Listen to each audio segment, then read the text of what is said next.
Hello WildRift enjoyers and welcome back to another RiftGuides WildRift video. For today we're going to take a look at the best and ultimate Zoe guide available, walking you through everything you need and not lying to you when it comes to items or anything that accompanies them. Anyways, let's talk about our question of the day. What is your perception on Zoe? What do you think of her? What do you think about her strength, weaknesses, etc, etc, etc? Just leave it down in the comment section below. Now, since we've talked about this, it's time for the ability rundown so everybody knows what Zoe does. Let's start with a passive called More Sparkles. Zoe's next basic attack after casting a spell deals bonus magic damage. Therefore, ideally after every spell cast, you need to input an art attack to maximize your damage output. Zoe's first ability is called Paddle Star. Zoe fires a missile that she can redirect in flight. It deals more damage the longer it flies in a straight line. Her second ability is called Spell Thief. Zoe can pick up the remnants of enemy summoner spells and active item casts and cast them once herself. Whenever she casts a summoner spell, she gains 3 little missiles that fire at the nearest target. In this game you have to attack the enemy though with an auto attack to trigger those. Also, if there are little balloon minions, you'll see the lovely little minions that just walk down a lane and they'll have a balloon over their heads. If you kill them or your allies kill them, they'll drop a summoner spell as well or an item. But if they die to minions and nobody killed them but your minions, then you'll get nothing and are very sad. Zoe's third ability is called Sleepy Trouble Bubble. It causes the enemy target to become drowsy and then fall asleep. The first source of damage that breaks the sleep is doubled up to a certain cap. Hitting the enemy with the spell deals magic damage and the second part is true damage. For her ultimate ability we have Portal Jump. Zoe blinks to a nearby position for 1 second and then blinks back. You can combine this to get more distance for your first ability, or just check ward spots, or literally anything you need, but you'll always come back to your old spot. You cannot cheat this mechanic, you'll always be forced to come back. Abilities done, time to talk about her role to play. Zoe is a mid lane tier 1 protector. As a consequence, you'll rarely see Zoe just actively run around the map because her primary job is just to protect that first turret in the mid lane. You don't want to have it lower than the held threshold, otherwise than that you can just do whatever you want. To give you more ideas as to how that actually looks like, it's about clearing the wave, poking the enemy at objectives and catching people off guard with your lovely bubble. So what you're doing most of the time is punish enemies for mistakes, for their mispositioning or anything along those lines, and you're not the proactive type of champion. For items, we'll go for Luden's Echo, Prophet's Pendant, Void Stab, Revenant's Death Cap, Infinity Orb, Lichbane or Awakened Soul Stealer, and here's the reason why. Luden's Echo is the highest damage item you can get with ability haste and lovely mana.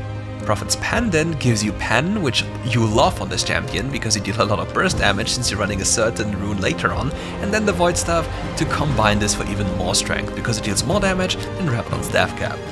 Afterwards, you want to complete the Infinity Orb because the Infinity Orb then grants you even more power and frees up an item slot, which you can then fill with, for example, Lichbane or Awakened Soul Stealer. The reasoning for Lichbane or Awakened Soul Stealer here depends on your pen values. Awakened Soul Stealer is another 15 pen.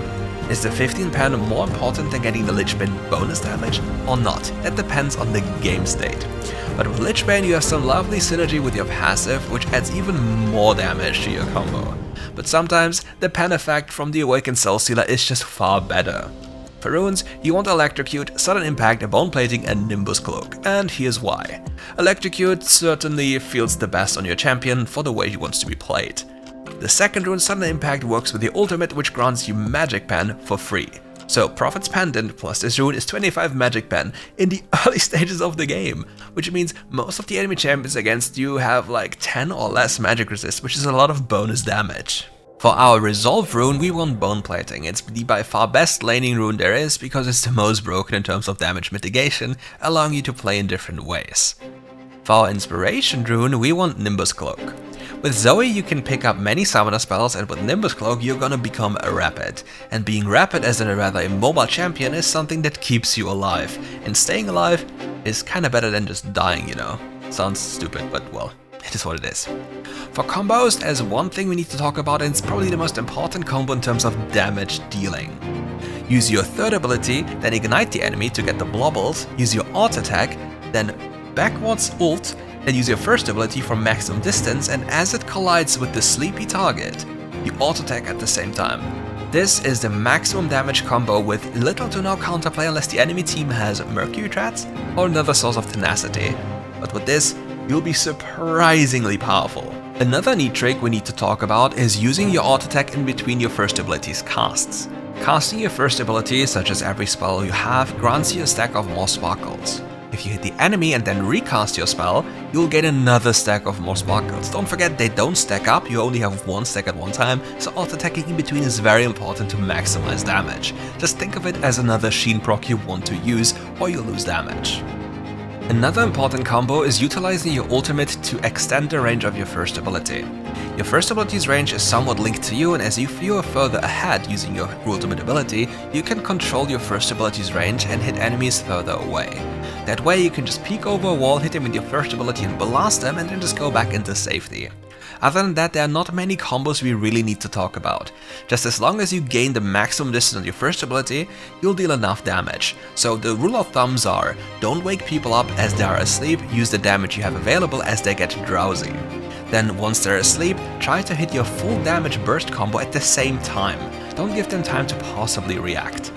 For your summoner usage, use summoners in an early stage or just generally to just gain more movement speed, especially when they're picked up summoners or items. You can just use those to reposition or anything along those lines. But summoner spells on Zoe are not just damage tools. They really help you to control your positioning and just getting towards people that never expect you could get to them. For example, imagine you pick up a protobelt. Having a protobelt and running towards your enemy grants you the boost from the protobelt, but also the movement speed from your second ability. Thinking about this will get you closer to an enemy, which will allow you to use your ultimate ability to get close enough to then put them to sleep. Afterwards, as they get drowsy, you can already use your first ability from high distance and poke them or maybe even destroy them. And what can they do about this unless they know about it? Not much, unless they have certain counterplay available in the form of summoner spells, blocking it with minions, etc, etc. But this is something you have to always be aware because this champion's skill ceiling is unbelievably high, and even the skill floor is not that low. This champion is hard to play, and once we get to teamfights, it gets even more exciting. As a Zoe, you can play with the terrain and just abuse people for not paying attention. Your third ability's range is extended if it's thrown through walls, which means if there's an enemy on the opposing side of a wall, even far away, if there's no disconnect between the walls, you'll be able to maybe spot them or hit them. Also worthy of note, your third ability can lie on the floor if it doesn't hit anyone. It's like a lovely little pond of death. When you walk into it, you'll certainly die, because even in the fog of war, you'll see those little butterflies glitter up, and once you see those, well, it's time to go for the kill.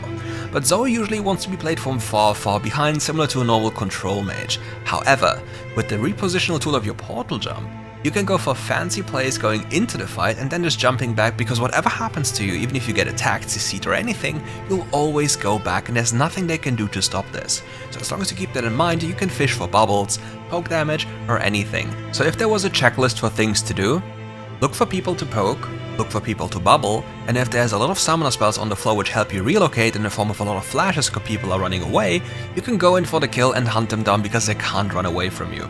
But never, and I mean never, overexert yourself and go for too much as you can handle. Your champion is very squishy and very immobile unless you have movement speed bonuses, and if you're touched, you probably die instantaneously. So keep it slow and play slow, and that's the same thing you do for laning phases.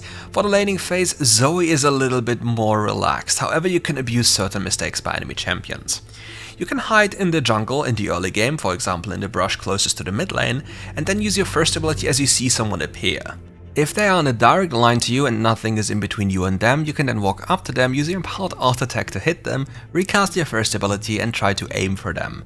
At the same time, you can input your second auto attack with another empowered one. Then you proc electrocute, and well, the enemy is already off to a very bad start. Otherwise, you basically just play for wave and relax. On level 2, you can skill your second ability if you want a consistent approach, or you go for the highlight montage play approach by using your third ability. Using your third ability allows you to, for example, flash in and stun the enemy or rather get them drowsy, then snipe them with your first ability and hope for a kill. However, if you go for the second ability, you have more consistency, because number one, there's no way you can die, because even if they go onto you, you can just run away with the bonus movement speed and have some extra neat bonus damage, because your second ability's bonus damage will always apply, whereas if you miss your third ability, you'll deal no bonus damage at all. But here's a little secret. On level 3 you can almost always go for a kill, and here's how. Use your flash to go closer to the enemy. If you can hit them with your sleep, they'll most likely die. Well, most likely, nearly like 100%. Once they're getting drowsy, apply your next summoner spell and proc the second row of your bonus bubbles from your second ability.